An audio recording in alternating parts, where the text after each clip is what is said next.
বাংলাদেশে যারা হেলিকপ্টার চালায়, পাইলটিং করে, তারা আসলে বেশিরভাগ কোথা থেকে আসে এবং আমাদের এখানে হেলিকপ্টার মানে তৈরি পাইলট তৈরি হবার মতো কোনো প্রশিক্ষণ একাডেমি বা ট্রেনিং স্কুল আছে কিনা? আরেকটি ব্যাপার, এই বিমানগুলো আপনারা হেলিকপ্টারগুলো আপনারা কিভাবে রক্ষণাবেক্ষণ করেন?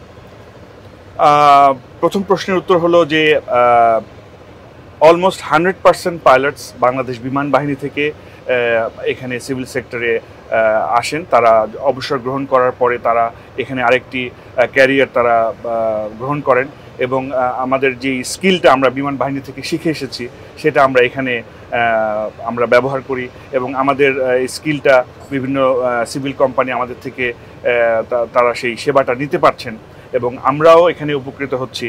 এবং হেলিকপ্টার যে ট্রেনিংয়ের ব্যাপারটা, এটা আসলে বাংলাদেশে এখনও শুরু হয়নি, হয়তো অদূর ভবিষ্যতে বাংলাদেশে অন্যান্য যে ফিক্সড উইং ফ্লাইং স্কুলগুলো আছে তাদের মতো হেলিকপ্টার স্কুলও হয়তো বা হবে, কিন্তু এই মুহূর্তে বাংলাদেশে আসলে হেলিকপ্টার ফ্লাইং ট্রেনিং স্কুল আসলে বাংলাদেশে এখনও পর্যন্ত নেই।